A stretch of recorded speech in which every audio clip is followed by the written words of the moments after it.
Going on, guys? Yojo Reviews here for another review. Today I am taking a look at the 50th anniversary Zartan. Um, I actually really like this figure. I didn't think I would, but I really do. It is my first Zartan I've had in a long time, since I was little, pretty much. Um, there really isn't very many faults with this particular figure. Now, it came in a 3-pack with Torpedo and, who was the other guy? I honestly don't know. I just had a brain fart. Oh yeah, Torpedo and Hit and Run. But out of all of them, this one seems to be like the best quality and the best, like, well made and designed figure. With my terrible lighting, it makes him look like super shiny. It's kind of cool. But so yeah, I got this set. I'm not going to review the entire set right now, but I got the full set for $12.98 at Toys R Us for the red, white, and blue cell. So yeah, I guess I'll just go ahead and get into his accessories. He has this knife. It's not the normal Joe knife. It actually really resembles... Oh, hold on, let me get it. The vintage 60s scuba knife. Like the Frogman knife. It kind of does. It may have been what they were kind of going for, which I don't. This knife was actually always shown with Zartan instead of Torpedo, which I may swap their knives out because this looks more navy and scuba-like. Next, he comes with this crossbow, which I'm not a fan of. I wish he would have came with like a pistol, like his classic pistol or something. But it still looks really cool. Either way, I would not want to be shot with this thing. It does come apart, which I don't know why Hasbro insists on making crossbows that come in pieces. Because with Beachheads, I lost the crossbow, like both halves of it, because it fell apart and I could not find it. Now this one's coming apart. At least this one isn't tiny, it's huge. So, I mean, it's kind of a little bit harder to lose, and it actually stays on here somewhat. You actually don't have to mess with it for 3 hours to get it to stay on the little pegs, yeah. So yeah, really nice accessory, very detailed. It has like a carry handle or thing. I guess you could carry it, or actually, like with crossbows, they have these on there so you can put your foot in it and pull the bolt back. Put the bolt inside of the strings and pull it back to load it. Yeah. Then next, he comes with this backpack that the classic Zartan came with. Except for this one is just a little bit different, a little bit more detailed. It opens up and it has this 3 mask, which I'll show you in just a second. But can you see inside? I don't think you can. Focus, camera, focus. Anyway, there's some really weird stuff on the inside of this. I know you can't see it because my lighting is really strange, but yeah, there's that. And then the 3 masks. Here's one that some random guy, I don't know who it is. This one that's obviously be Storm Shadow is the derpy one. The rest of them actually look good. Then there's one that looks like Duke, in my opinion. It may not be Storm Shadow or Duke, but I'm pretty sure that's what they're supposed to be. Then there's this guy. I have no idea who. I really like these head sculpts, actually. It'd be cool if they made figures with these head sculpts. Just please, fix these eyes. Fix them. I'll show you how they fit on him in just a second.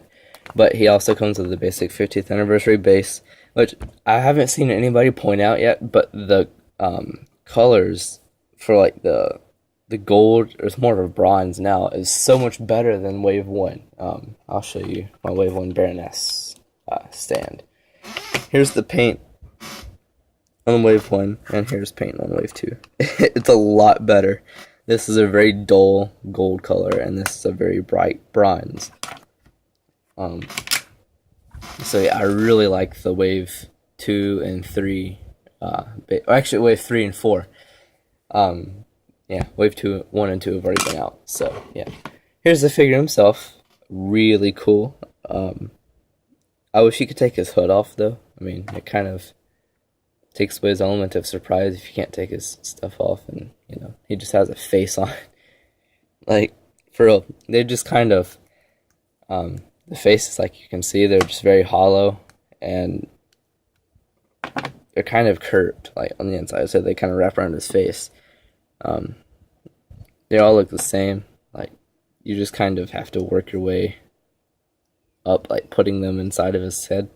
They look a bit funky, but for like a toy, it's kind of cool. Just imagine he's like sneaking around and taking out Joe bases and stuff. It's kind of cool. So here's his face. It's really cool. I actually really like it. It looks pretty much like the classic Zartan figure. Oh, I did forget one accessory. Hold on. He has a basic Joe pistol that comes with the Pursuit Cobra and basically all the modern figures.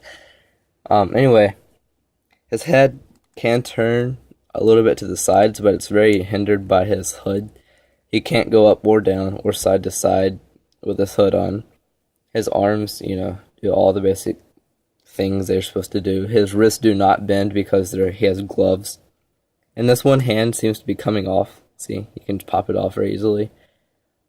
But that's kind of an easy fix for me. I'll just put like some glue dots in there to make it tighter, and so it won't pop out as easily. He does have like a joint right here where he can spin all the way around. I don't like doing that a lot because I know from experience it makes the figures loose if you start bending their legs and stuff a lot. His legs do go up. They are slightly hindered by his belt right here. His legs go back a little bit. Then once you go back far enough, they just kind of start to turn. They go out. Knees bend, double jointed knees. I like to see those because it makes them easier to pose. He has these cool looking leg pads. They look really awesome. Not exactly sure what figure this was used on last. I have seen these pads a few times now. But either way, they're still cool. His feet do bend. It's like, yep. And they do spin around 360, but they do not go up because of the leg pads. So yeah, that's basically it for his articulation. I guess I can show you his overall detail. Really nicely detailed figure. I am legit really happy about this. Compared to a lot of the other 50th figures, this one actually feels like it's really good quality. See, I was very disappointed with the low light figure because every single one I got, I always had to take back because the rifle, the scope on it, it would not fit in the gun, or it would be broke. Like the little knobs, the pegs would be broken off, so you can't put it in there at all. Or you'd stick it in there, it would shoot back out. Same thing with the briefcase that you could put his rifle in. You would put it in, close it, then he'd be sitting on my display shelf, and it would burst open and knock down every single thing on my shelf. It was a mess. The other really decent figure I liked though was the Cobra Trooper, which he's kind of hard to mess up. So yeah, I guess I'll show you this file card. Let me get it real quick. I have them all in a box right here. As you can tell, I really didn't prepare very well for this review. I just started doing it because I wanted to. But here is his file card. This is the English one, of course. File name, unknown, aliases, too numerous to list. And that is pretty cool, actually, to me. He is an infiltration specialist. Secondary military specialty is espionage. Birthplace, unknown. And I will let you read that, because last time I tried to read file cards, I totally just screwed it up. Here, let me focus so you can focus. There. Okay, and on the back, I think that's Spanish, yeah. So yeah, guys, I hope you enjoyed this review. If you did, please rate, subscribe, but mostly comment and tell me what I need to fix in my videos. This review was just kind of half done, I guess you could say, because it was a spur of the moment thing. I just hey, let's review this. I didn't make notes. I didn't do anything. So yeah, hope you enjoyed. Goodbye.